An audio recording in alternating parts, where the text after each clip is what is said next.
Hey guys, Kev here, and I'm going to do my first impressions on the Spartan Astor here.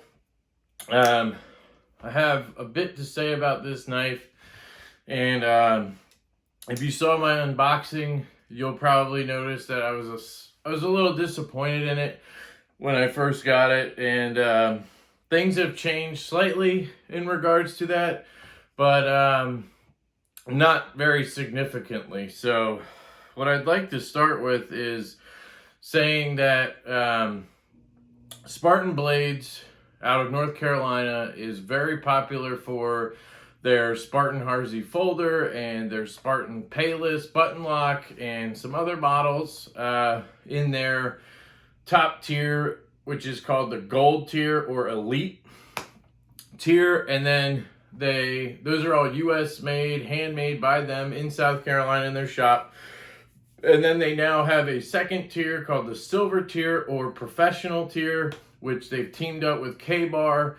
And those are fixed blade knives. I've talked to Curtis at Spartan Blades, and he said for the foreseeable future, they will be fixed blade knives in that tier. And then there is the bronze tier or field grade tier, which are knives made overseas in Taiwan, I believe by K-Bar's manufacturing partner over there, or maybe they have their own plant. I don't know how that works, but they come out of Taiwan.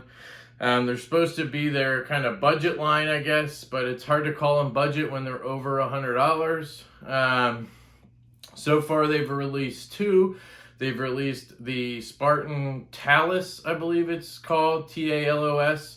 That is basically a 3.5 inch or no, 3.25 inch Harzy folder, kind of a miniature Harzy folder with G10 and CTS XHP. And then they have the Spartan Astor here. This is a Les George design, which you can tell it looks very much like the VECP he has. It's a very Les George design. And this also has CTS XHP, which is a good steel. I would put it slightly ahead of S35 VN, somewhere in that territory. And Cold Steel used to use it a lot. Spyderco uses it. Occasionally they use it on their Chaparral model. And then Cold Steel used to use it, but they switched over to S35 VN. And Cold Steel has their plant or manufacturing in Taiwan as well. But they stopped using it due to availability. It was hard to get, I guess. It is a carpenter steel, hence the CTS. But people really love the Cold Steel XHP, so naturally people are excited for Spartan to use it as well. So that's kind of a background. This model, the Astor, comes in two variations. There is a green G10 version, and then there is this black carbon fiber G10 laminate type mix. I'm not really sure why they went and did that. I think they could have kept the cost down. The green G10 one, I think, was $10 cheaper than this. I think it was $140 and this was $150, or $130 and $140, something like that. I ended up paying $160 something, I think, for this knife shipped, because I actually had to pay, I think it was $12. It was something like that, $12 for shipping. And that was just standard USPS. That was a little odd to me as well. Usually you get free shipping nowadays, especially when you're spending $150 on a knife. But I did order this directly from the Spartan website. So depending on where you get it, that may be different. But in total, this was $160 to my door. And I have to say, first impressions wise, I don't think it's worth that. I really don't like to be negative. I don't want to put that out there, but at the same time, I need to give my honest feedback. I don't want to sit here and tell you guys something's amazing or I recommend it when I don't really feel that way.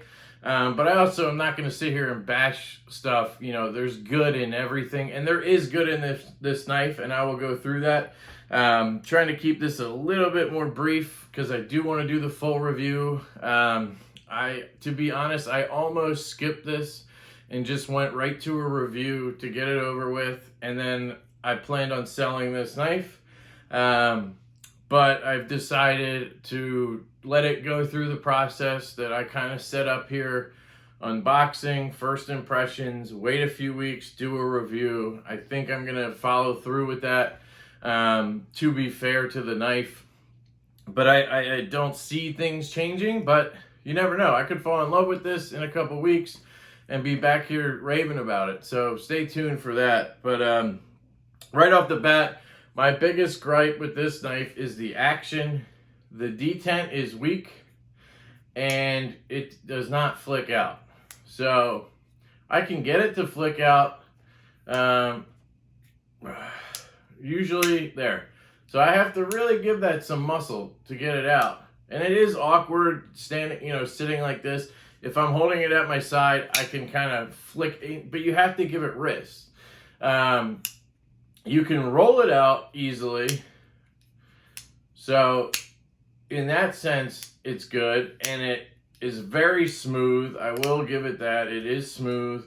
So after I posted my last video and kind of, was a little disappointed in the action, a few things happened. So I got comments saying it's not meant to be flicked. It's not every knife is made to be fidgeted with. Okay, I get that. Then I got comments that said, take it apart and clean it out and then kind of tune it, and it'll be a lot smoother and easier to flick out. So I went ahead and took this knife apart, which, by the way, the pivot here I think is a T10 or T12. It's a big old bit, but then they used T6 down for all the body screws, so that's a little bit strange. Why not just go with T8 on the hardware if you can? Everybody prefers it. But I didn't have a problem taking it apart, putting it back together. All of that was pretty flawless. It's actually a really cool system they have in here. They have more than just phosphor bronze washers. They call them oil infused washers, but there's like a metal washer against the sides, the scales. Then there's some kind of a Teflon washer, and then there's the phosphor bronze washer against the blade, against the pivot. And I think maybe that Teflon in the middle is the oil infused part of it, because they were different than ones I've seen before. But it actually is a really cool way of designing a pivot. It is very smooth due to that. It is very structurally sound. I would not worry about this knife in any scenario. There is a little bit of blade play, and it mainly is there because I wanted to have the action at least good enough where I can flick it out if I try hard enough, and I can shake it close a little bit.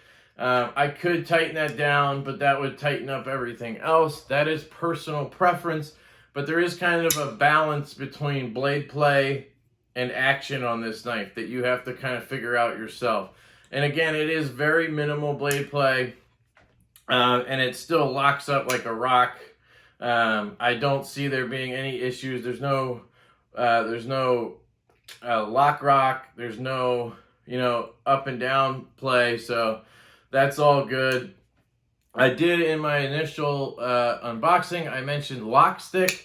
That has gone away. So that may have just been an initial, wear, and once it wore in, it was fine. You could see the lockup. The liner lock is fully engaged on that tang, and it's not going anywhere. It is very easy to push over and disengage. Back to the action, when you want to disengage, it's not going to drop. So that blade's not going to drop. You have to physically push the blade down to get it to close. You'll see that I fail it all the time because I'm doing what I do with a lot of knives. I flick them, and it just doesn't want to flick out the way that I'm used to. That is my biggest gripe with this knife, and I'm just being honest about that. To some people, that's going to be the same issue. If you fidget with your knives and you don't need a dedicated heavy use work knife, I don't think this knife is for you. But if you need something that can do some hard work, stay locked up, is very comfortable, then I would definitely say go for this. And if you're somebody who doesn't mind rolling out their knife, or that's what you prefer, if you're a Chris Reeve guy, this is going to be perfect for you. So there's definitely a lot of people out there that this is good for. I did ask Curtis, I reached out to Spartan Blades after my unboxing, and I think I reached out 2 or 3 times, and then I did get a response after a few days, and basically was given, you know, the company line. It was, we didn't design it to be flicked. It's supposed to be a heavy duty work knife. We're happy with how it came out. He said he was actually really happy that they were able to put the materials they were able to get into this, meaning the XHP and G10 / carbon fiber, at the price point that it is at. So they're proud of that. To that, I would say there are many knives out there in this $150 price point that are American made, have better action, are trusted to be heavy use knives. I mean, just off the top of my head, you have a plethora of Benchmades in that category. The Bug Out, the First Bailout, the Mini Grip, the Grip. The Bug Out's not a heavy use knife, but it's just an example. You have Spyderco has tons of knives in this category. The Manix 2 is $50 cheaper than this, or $40 cheaper. You can get a pair of 2 for around this price, pair of 3, PM2. There's just a lot of options for even an American-made knife. Kershaw has a lot of knives in this price range. And then if you want to go into the Chinese, you have, or Taiwan overseas, you have Cold Steels, you have Civivis you can get for $60 or $70 with S35VN and G10 and all of this. So I really wouldn't say that this is a deal in any way. I think you're paying for the fact that it's made by Spartan Blades. It has their name on it. As you can see here, it has Spartan Blades on it, and on this side, Les George. So, also somebody I talk to a lot on Instagram, Brandon, he communicates with Les George, and he was the one who told me, take it apart, clean it out. It should help with the action. And it does. And honestly, if it was made to be slow rolled out and used as a heavy work knife, kind of like a Sebenza, then they did a great job with this. The D10 is tuned for that. The thumb stud is tuned for that. So I have no problem when I'm slow rolling it, right?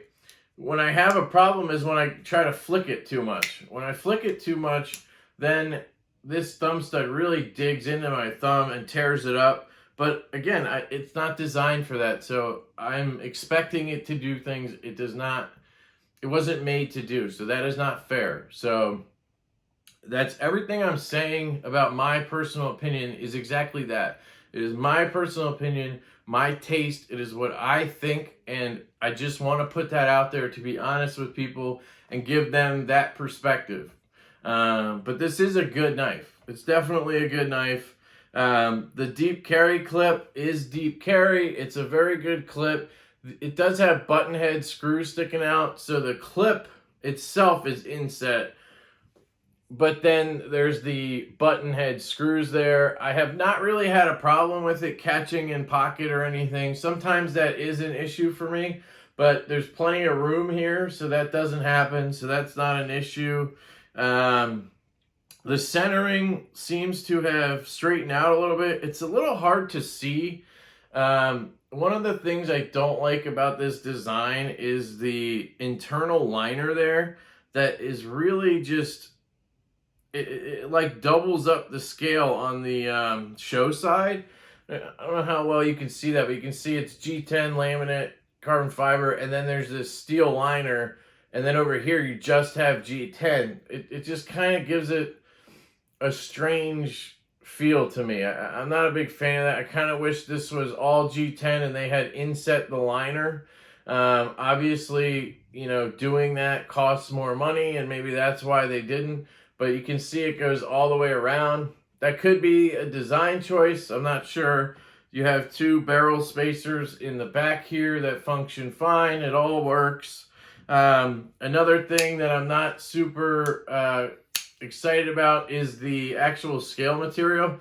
This laminate G10 carbon fiber. It's very slick, which is strange. I was hoping because it had G10 in it, it'd be a little bit more grippy. And for a work knife, it just is a little strange to me. Why would you go for something that looks more classy when this is supposed to be a work knife? It's not made to be fidgeted with and be, you know, shown off. It's a work knife. So I find that choice a little strange. But maybe they just wanted to give another option, or that's what the manufacturing company had and offered. I don't know. But it is very slick. And the jimping on the knife here is also very spaced apart. And it's not very grippy either. So all of that together makes it, you know, kind of slippery.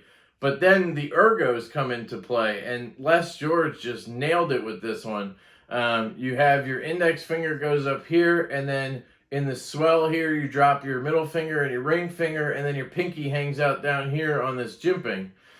And it locks in solid. Your thumb hits this light jimping here. And maybe they did it that way so it wouldn't tear up your thumb, because it doesn't. If it's rock solid in my hand, this is not coming out. So I really love the ergos on this, and you could really do some work with this knife, and you wouldn't have any problems ergonomically. So I definitely like that. I like the blade a lot. This blade shape is very cool. You have a drop point here, and you have this swedge along the top here. You have this kind of reversed harpoon, I guess I'll call it. And your thumb rests up on there, and you can cut all day with this thing. I will say I was a little disappointed in the edge initially. I'm not a big steel guy on what the hardness is and how long the edge lasts and all that. You could probably swap all my knives to like 8CR, and it would take me forever to notice that somebody did that. That doesn't mean I'm not buying M390 and M4, but I don't think I would notice.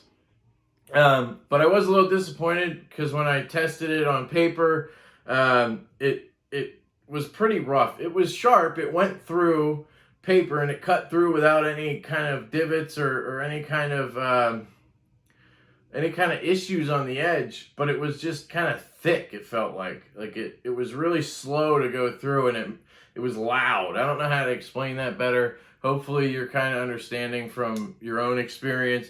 But I did strop it. I have a leather strop on one side, and then I have some green compound on the other. And I stropped it maybe 6 or 7 times on each side, and that really helped. So I think it was just kind of a toothy edge, and then I kind of just, you know, got the burr off or however that works. I'm not an expert sharpener, so you know, take everything I say here with a grain of salt. But it does cut very nice now. I don't know how the edge will last, you know. That's not really my forte. If you want to know that, you could definitely check out some other reviews, I'm sure. I think I saw Triple E EDC did a review on these, or is working on one. Metal Complex, I think, is working on reviews for these. So, and then I think Slicey Dicey as well. So you'll definitely get some information there. Check out all those channels. I can recommend basically any knife YouTube channel.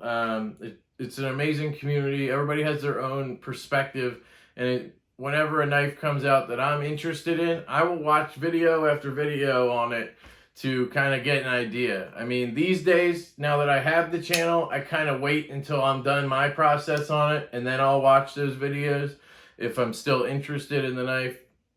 But anyway, sorry for the rant. So yeah, that's about it with this. Those are my kind of first impressions. I'm gonna follow the process. and I'll get back to you guys with a full review in a couple weeks. It doesn't look like this knife is going to be for me, but as you can tell, it has a lot of positives. It is a good knife. It's definitely, worth close to, what they're charging for it, depending on your use case. If this is a knife you're going to use a lot and abuse, then this is going to be worth that $140, $150. I would just get the G10 one if I could do it over. I really do wonder how that feels compared to this, because this is pretty slick, again. But yeah, so keep an eye out for the review. I really appreciate you guys watching. I hope you have a fantastic day. I will catch up with you guys soon.